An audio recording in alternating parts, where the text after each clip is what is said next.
Hello, ladies and gentlemen. Welcome back once again, not to Higher Survivor 4, although I have been known to play that, but another reaction video of History Matters. I've been binging his content once again, because it's just good content. What can I say? I just enjoy the videos.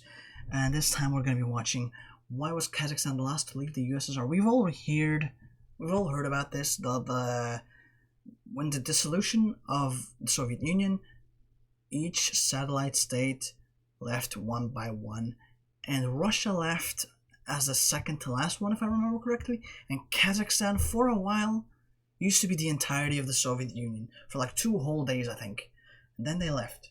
But why is that? I don't know if it has any significance.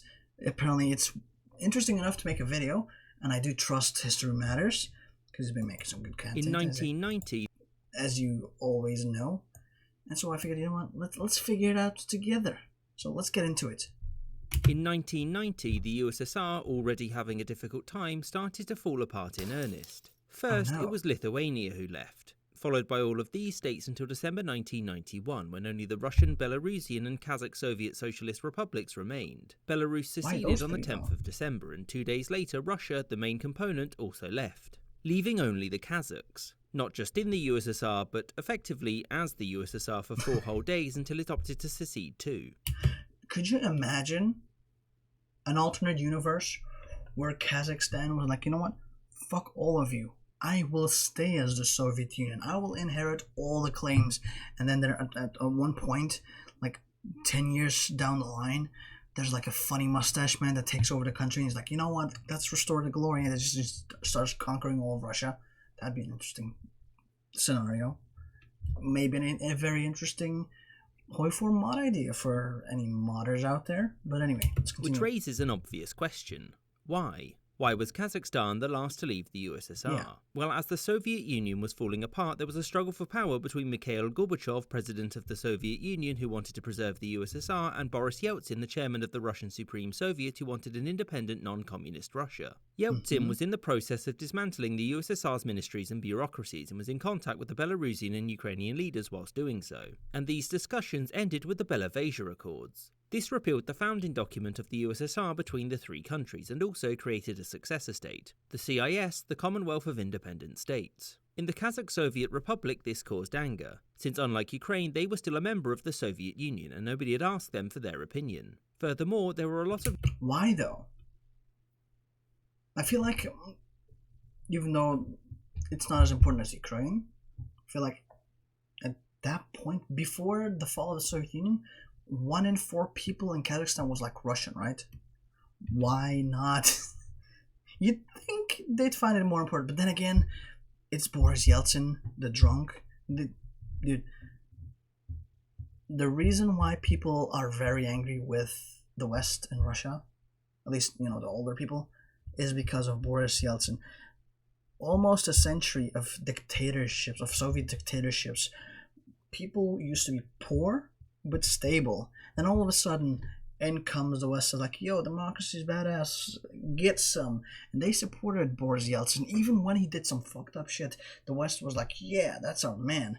And so while people were getting kidnapped, murdered, beaten, sold off to some shady people as well, the West was cheering him on. And it caused a lot of tension. With the Russians. Were like, oh, is this what you wanted to do? You didn't actually want to help us. You just wanted to fuck us over, which persisted to this day.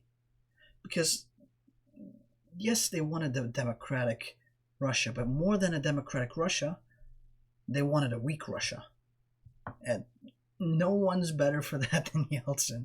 And so I do wonder, what if the transition to a democratic Russia was like done in earnest? What would the world look like today? Would Russia join the European Union? Maybe that could be interesting. I don't know.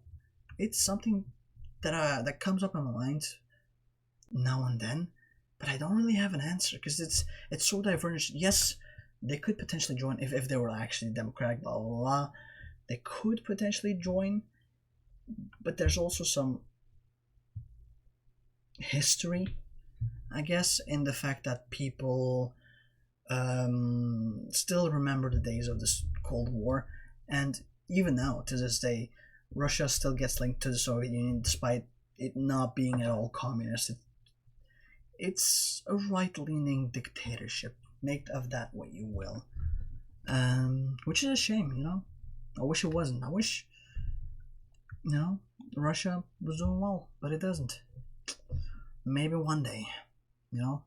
Despite it seeming like things are never going to fix itself between the West and Russia, it always does. Germany used to be the most hated nation in the Western world. And now look at it.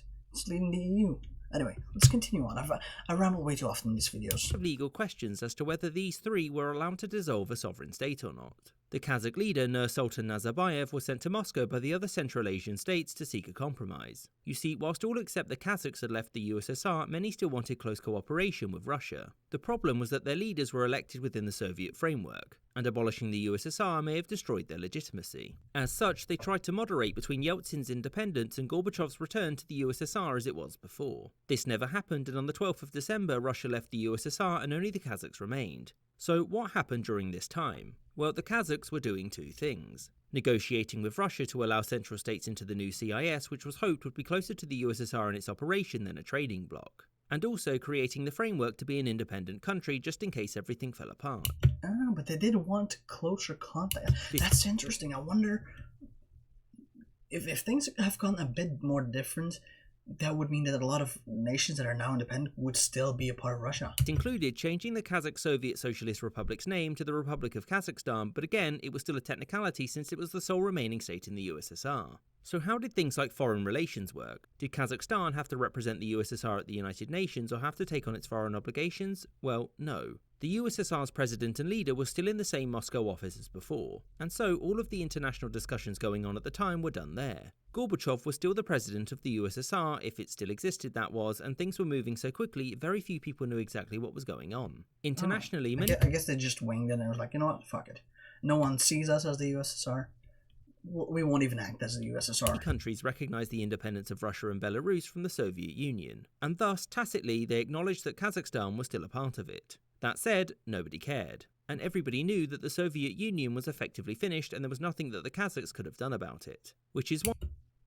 But imagine if they did. Imagine if this guy right here grew a mustache and was like, nah, we're bringing the boys back together. And then he went on a rampage into Europe and then he lost. I wonder what the world would look like now. 4 days after Russia left, Kazakhstan did the same. It wasn't that they were holding out or trying to take on the USSR's mantle, it was just a vain hope that by remaining in the Soviet Union, Kazakhstan would maintain a good relationship with Gorbachev, whose role in the future was an unknown. Nazarbayev was a close friend of the president and similarly wanted to preserve the union. But when it became clear that this wasn't going to happen, Kazakhstan did the same as everyone else and they formally left the USSR.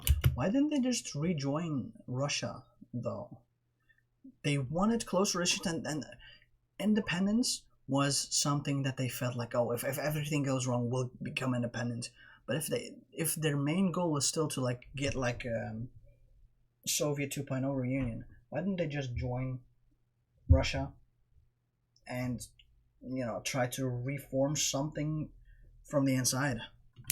10 days later, to formalise its dissolution, the leaders of the newly independent states met in the Kazakh capital and formally declared the USSR dead and buried, with Russia becoming its formal successor state. I hope you enjoyed this episode, and a special thanks to my patron. That's cool, but let's get back to the map. Why is Georgia not here? Oh, I guess they didn't really want anything to do with them. Same with the Baltic states. I guess it was deliberate. They're like, no, we got conquered. We don't want anything to do with you. Maybe. I don't know. Whatever. Anyway, it's interesting though. It's basically just like a vain hope of, oh, maybe we can get the boys back together. But they did not get the boys back together. It is what it is. But anyway, that is pretty much it. I hope you've enjoyed this video. Go check out History Matters. He definitely needs a subscribers. As you can see, 1.4 million. He's almost getting to the level that my channel is at. But he's not there yet. He's not there anytime soon. Anyway, hope you enjoyed it. Hopefully I'll see you next time. Hopefully you have a nice day. Bye-bye.